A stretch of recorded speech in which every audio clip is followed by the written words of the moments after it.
Hallo zusammen, willkommen zurück auf meinem Kanal MBK Golf. Heute vom wunderschönen Golfplatz Son Servera. Ja, heute also wieder Can I Break 80 vom Golfclub Son Servera diesmal. Von Bunker zu Bunker zu Bunker. Letztes Mal hatte ich ja ein bisschen Hüfte, das habt ihr vielleicht mitbekommen. Ich habe das Video von Alcanada, da ist mir das schon ordentlich in die Hüfte reingefahren, auch mal unten verlinkt. Leider konnte ich die ganze letzte Woche nicht spielen. Dafür gab es einiges an Ibu. Und jetzt bin ich wieder da. Und jetzt schauen. Als erstes haben wir jetzt ein mittellanges Par 4, leichtes Dogleg nach rechts. Man sieht das Fairway nur ein bisschen, wie sich da nach rechts bewegt. Ich nehme jetzt halt mal einen Driver und hau mal hin und dann sehen wir schon weiter.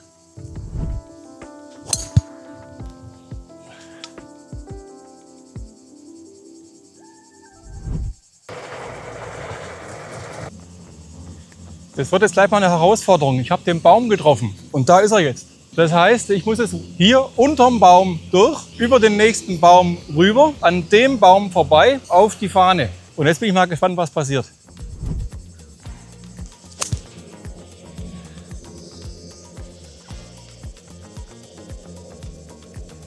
Jetzt schauen wir mal.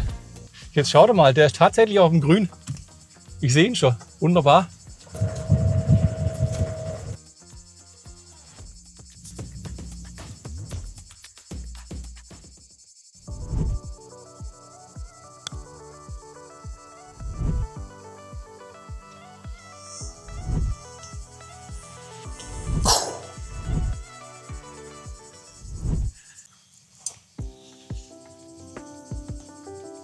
Ein mittellanges Par 4, von hier aus 342 Meter bis zum Loch. Es geht allerdings hier vorne dann um Dogleg links um die Ecke rum. Ich hau den Driver hin und schau, was passiert.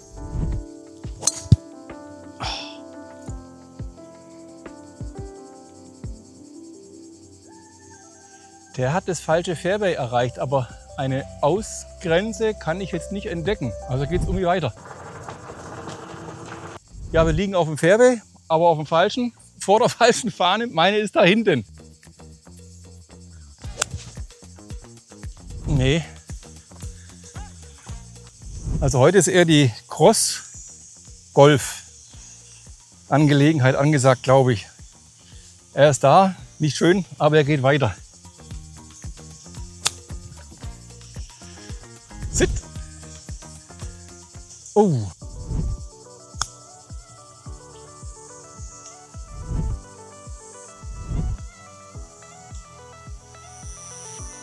Oh, ein Kampfboogie.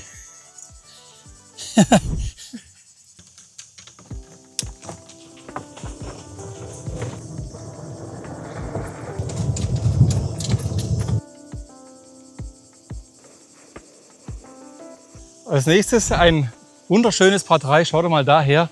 Vorne links Wasser. Pine Trap, da sind wir jetzt angekommen. 3 bis 7 gelten ja als Pine Trap. Klingt sehr, sehr vielversprechend. Bis zur Fahne sind es 114 Meter. Blöde Zwischengröße. Entweder ein ganz hartes Pitching Wedge oder eine softe 9. Ich nehme jetzt mal lieber die 9. Mal gucken, was passiert.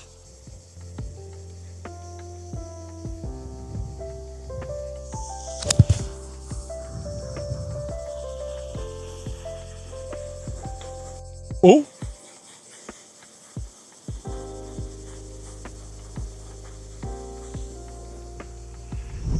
Der hat da vorne einen Stein getroffen und ist nach links gesprungen.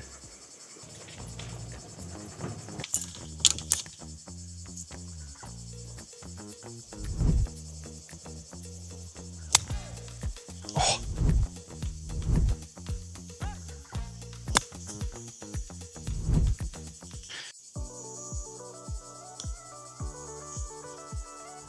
Schade.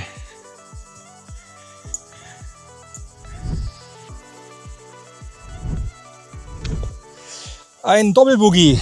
Einmal links, einmal rechts. Aber es war ein schönes Loch trotzdem.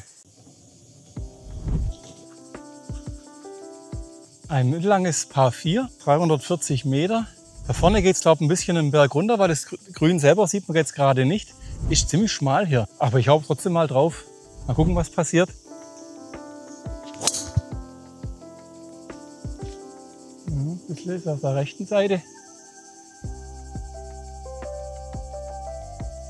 Dann ist er da aufgehüpst.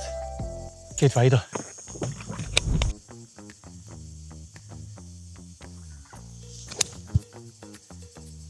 Oh ja, komm rüber ein bisschen. Also, auf jeden Fall auf dem Grün.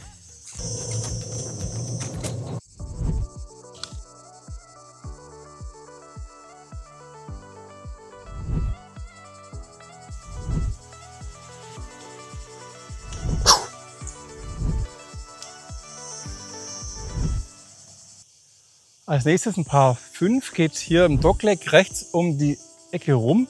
Was hier mit dem Grün genau los ist, das werden wir dann nachher sehen. Green Professional. Wir werden es gleich sehen, was das ist. Auf jeden Fall haue ich mal den Treiber da runter und dann schauen wir weiter. Ja, der fliegt gut.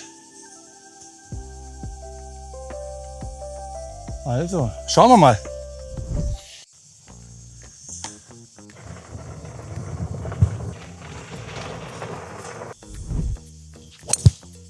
Oh, der ist gut. Ist der gut? Ha, der ist oben. Ah, da schaut er mal, da ist er. Wunderbar.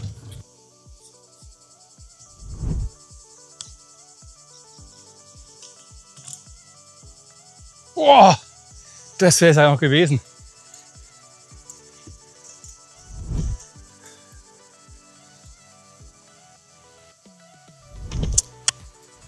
Ein Birdie.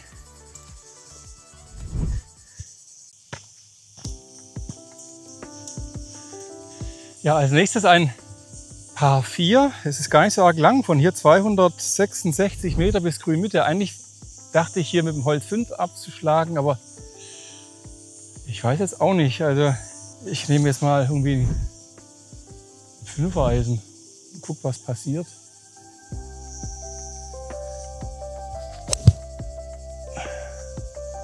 Der ist nicht schlecht, denke ich mal. Der liegt da vorne rechts neben Bunker. Ich glaube, der geht ganz gut weiter. Schöner Platz, wirklich, gell? Also tolle Aussichten. Grün sind auch super. Schön. Also weiter geht's. Nicht fliegen dürfen. Da links ist Bunker und da geht's gleich den Buckel runter. Schauen wir mal, wir haben ca. 90 Meter bis zur Fahne und jetzt gucken wir, dass wir den da hinkriegen.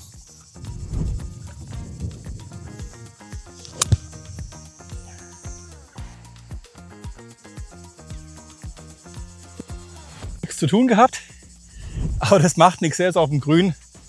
Alles, was im Grün ist, ist immer erstmal gut.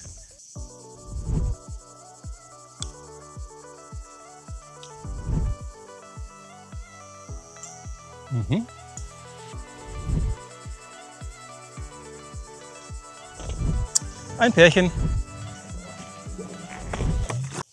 Ein längeres Paar 4 oder ja, 361 Meter von hier bis Grünmitte. Da vorne ist ein Markierungspfahl von der Richtung her. Dann geht es einen Berg runter und dann kommt allerdings vor dem Grün Wasser. Ziemlich viel Wasser. Ziemlich viel Wasser. Und so weit darf man gar nicht schlagen. Deswegen nehme ich jetzt mal ein Dreierholz und guck mal, wie weit das Ding dann geht.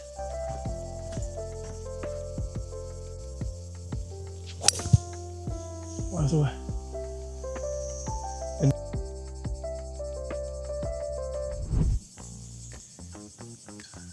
so, Grün Anfang haben wir 222 Meter ungefähr. Grün Mitte 140. Ich glaube, die Fahne ist ein bisschen Mitte bis eher leicht vorne. Ich will da jetzt auch kein zu großes Risiko eingehen. Das Ding ist ja abschüssig, das heißt, der Ball geht von vornherein nach links rüber. 8er Eisen habe ich jetzt gerade in der Hand und versuche das auf die rechte Seite vom Grün, vom Ziel her hinzukriegen. Und dann fliegt er vielleicht ein bisschen rein. Und dann sehen wir mal.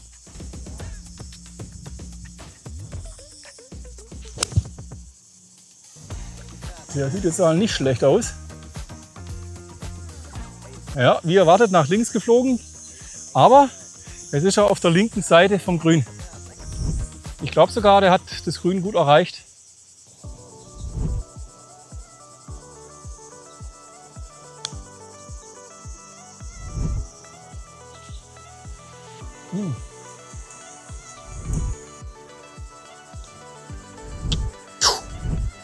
Ein paar.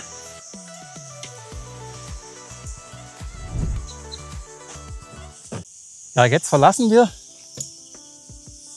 den Pine Trap. Ich soll meinen Score checken, steht hier 2 oder 3 über. Jetzt habe ich gerade mal geguckt, 2 über so.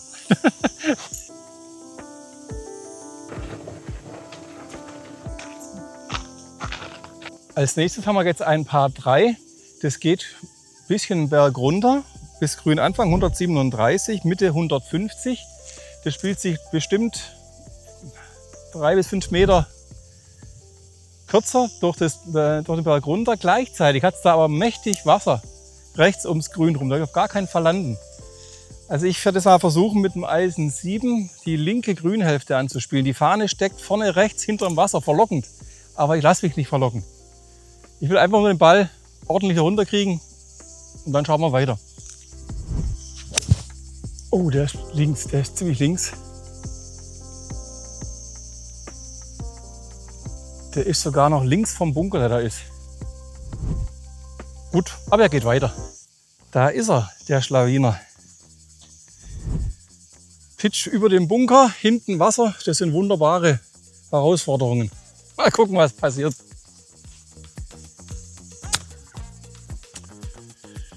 Naja. Er geht weiter, mir aber auch nicht.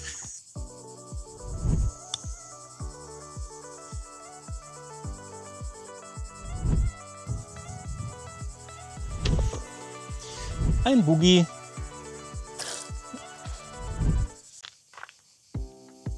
Als nächstes ein Paar 5. Das geht erstmal geradeaus runter und dann macht es vorne einen leichten Linksknick. Ich sehe jetzt hier nichts Besonderes irgendwie, was mich aufhalten könnte, deswegen Vollgas. Ja. Also, weiter geht's. Das war jetzt ein mächtiger Hieb, aber das lässt mir auch eine mächtige Aufgabe jetzt zurück.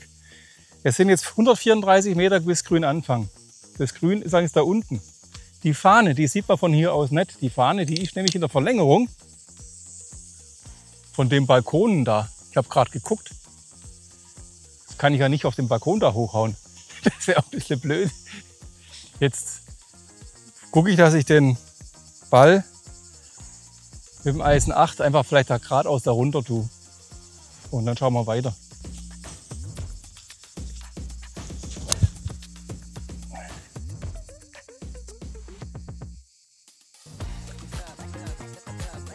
Passt soweit. Guckt doch mal, der Ball hat einen sogenannten Dreckspin gemacht. Aber schon recht so, weil wenn er nach vorne gebounced wäre, dann wäre er im Bunker wahrscheinlich. Und von da hinten oben kommen wir.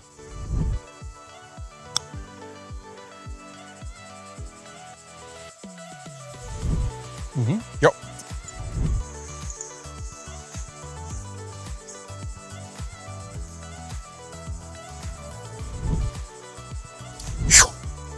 Fertig.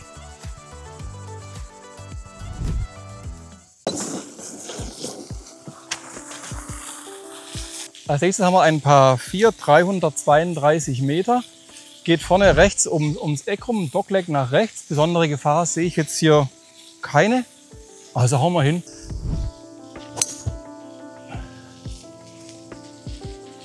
Also, schauen wir mal.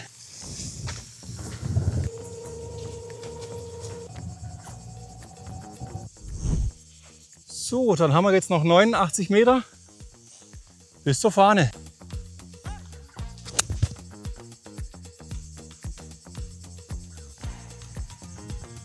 Der hat das Grün gut erreicht und geht gut weiter. So machen wir es.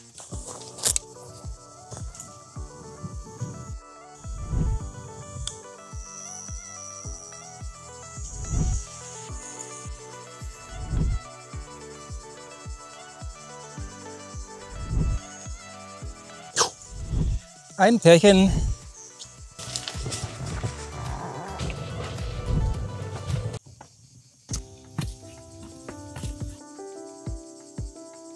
Ja, wir haben ein kürzeres Par 4, 280 Meter von hier bis Grünmitte. Es geht leicht links ums Eck. Also man sieht jetzt hier das Grün nicht. Einen leichten Gegenwind haben wir auch. Ich schaue jetzt einfach mal hin und dann sehen wir weiter.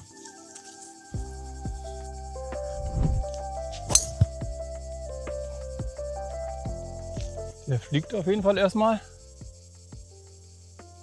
Da vorne gelandet, wie die meisten Bälle, und dann kommen sie runter. Und er geht, glaube ich, ganz gut weiter. Der war jetzt nicht so ganz berühmt, der hat es hier in den Bunker reingeschafft. Wir haben 85 Meter bis zur Fahne. Die Fahne steckt ziemlich weit vorne, wie es aussieht. Jetzt schauen wir mal.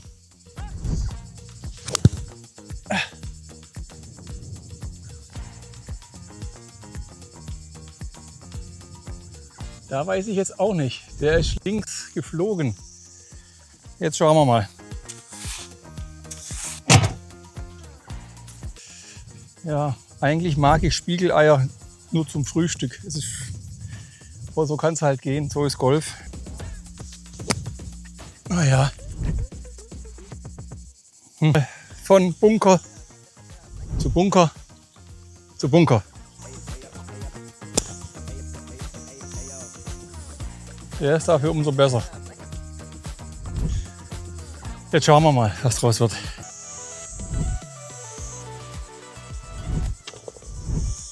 Also, wir haben kein Fairway gesehen, ganz wenig vom Grün, aber sehr viel Bunker. Die habe ich jetzt gut trainiert.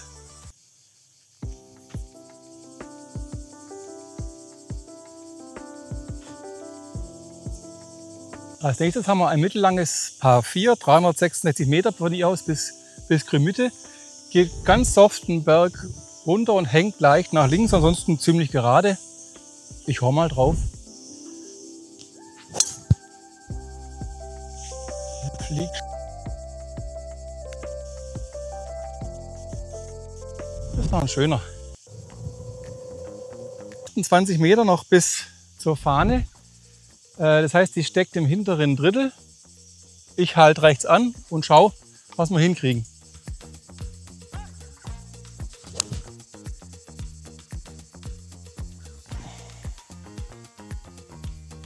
Ja, schau mal, ein bisschen links ist er, aber der müsste weitergehen.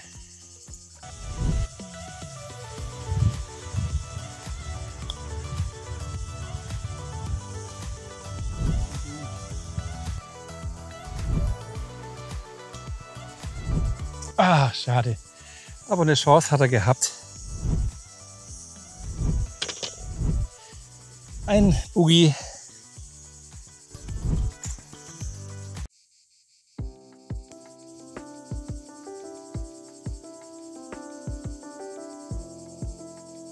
Ja, wir haben ein Par 3, jetzt 146 Meter bis Grünmitte. Da steckt auch ungefähr die Fahne. Rechts haben wir wieder ziemlich Wasser, da muss ich aufpassen. Deswegen ziehe ich ein bisschen auf der rechten Seite auf und versuche den links rüber zu spielen.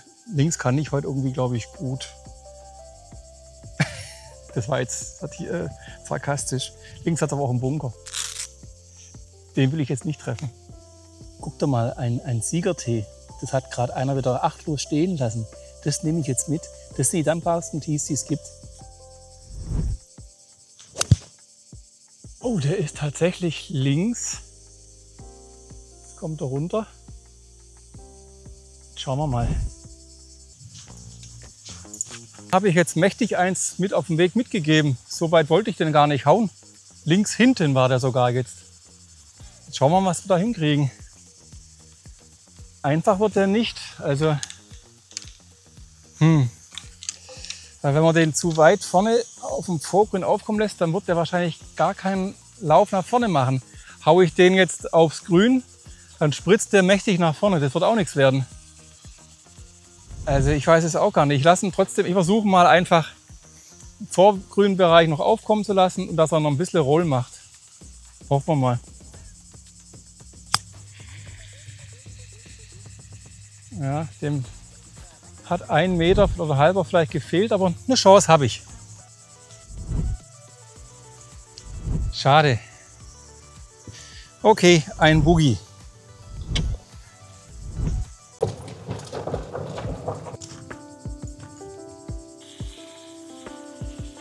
Ja, als nächstes ein Par 4, 336 Meter von hier aus bis Grünmitte. Links vorne, aber das ist noch ziemlich weit weg, kommt ein Wasser irgendwann mal. Aber ich glaube, so weit werden wir heute nicht kommen. Schauen wir mal. Aber ist der Platz nicht toll? Und vor allem eins, weil wir spielen jetzt am Mittag gut, es ist auch ordentlich, es brezelt gut runter, das muss man schon auch sagen. Aber da ist praktisch niemand unterwegs, also da kann man richtig, richtig schön herrlich spielen. Und das Ganze auf einem ganz tollen Platz, auch vom Zustand her. Die Grüns sind wirklich super gepflegt, toll, der Platz ist in einem sehr guten Zustand. War eine Reise wert, auf jeden Fall.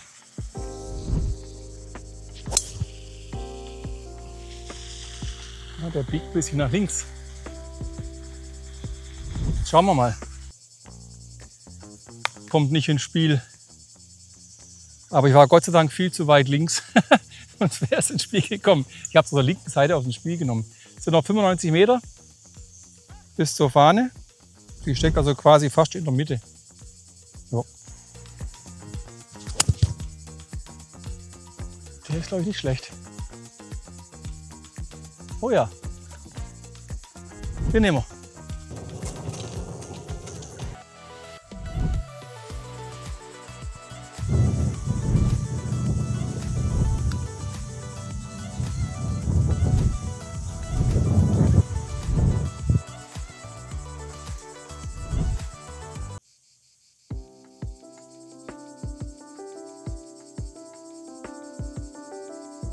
Jetzt ein Par 5. Sieht irgendwie unscheinbar aus. 428 Meter von hier aus bloß, Anführungszeichen bloß, bis zum Grün. Es geht leichter vorne, glaube ich, ein bisschen nach links rüber. Das sehen wir dann gleich. Das Grün selber soll ein bisschen anspruchsvoll sein. Schauen wir mal, was wir hinkriegen. Ich hau mal drauf.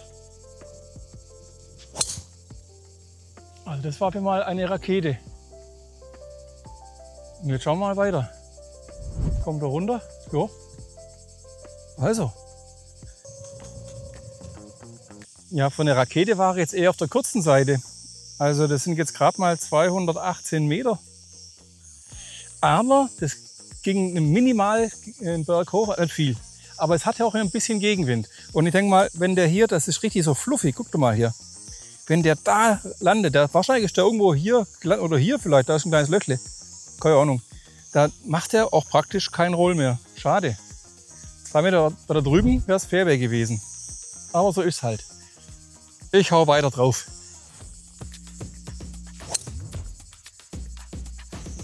Jetzt mal. Und jetzt schauen wir mal. Also wir haben jetzt hier noch 58 Meter bis zur Fahne. Das sieht von hier optisch fast aus, als ob die Fahne direkt am Rand vom Grün steht. Deswegen spielt da nicht hin. Ich spiele ein bisschen schon links davon hin.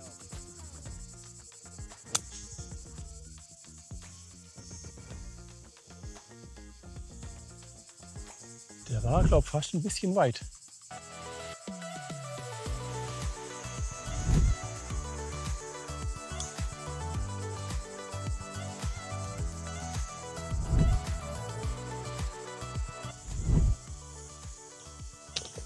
Ein Paar.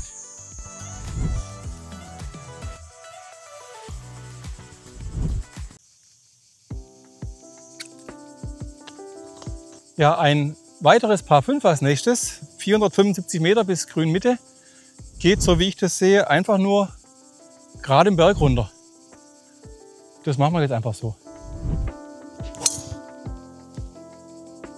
Ja, auch der geht ein bisschen nach links. Aber der geht weiter. Ja, der ist schon mächtig nach links rumgebogen. Mit Fairway hat er nicht viel zu tun gehabt. Ja, ich hau weiter drauf. Wir haben jetzt noch 209 Meter bis Grün Anfang. Der sieht jetzt mal nicht schlecht aus. Schauen wir mal.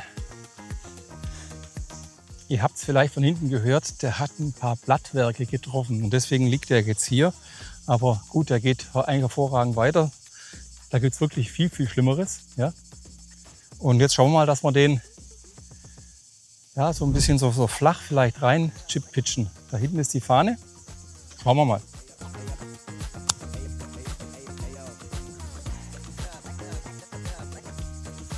Jawohl, lauf hin.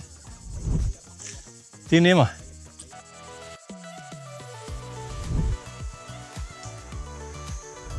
Ah, schade. Der ist jetzt anders. Ich dachte, dass der ein bisschen runter geht, ist er aber gar nicht. Der ist jetzt, oh, so ist halt.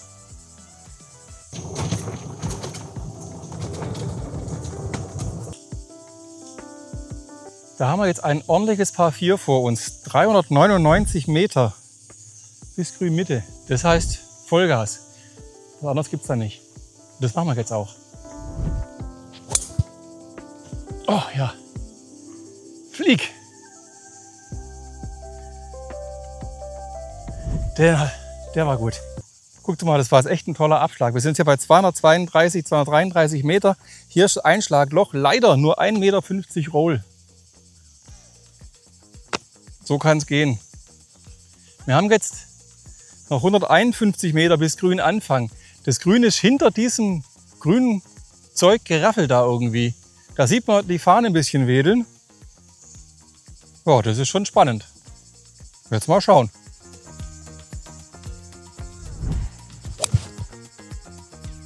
Der sieht gut aus. Der sah gut aus. Jetzt mal schauen. Da liegt noch ein Range-Ball. Die Range ist nämlich gleich da drüben.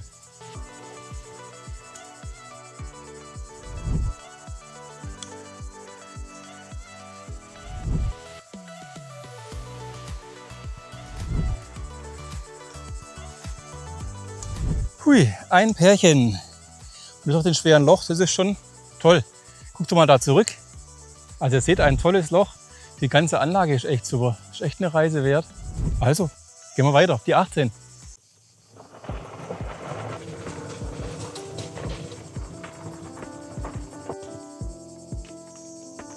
Ja, wir sind auf der 18 angekommen. Ein letztes Par 3 mit Blick aufs Clubheim nach oben. 159 Meter bis Grünmitte. Ich nehme mal eine 6 und schaue, was passiert.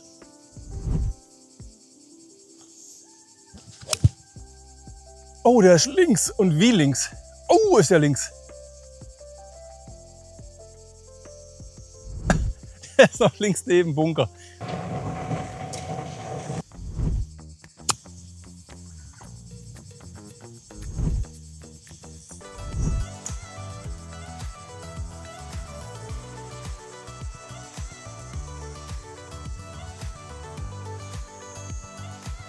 Oh.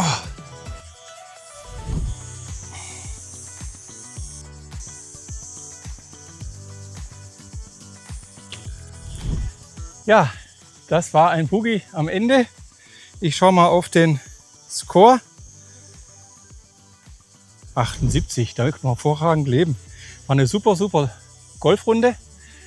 Jetzt gehen wir noch ein bisschen ins Clubheim auf die Terrasse und werden mit meiner Frau noch ein schönes Eis essen und was Schönes trinken. Also, macht's gut, bis zum nächsten Mal.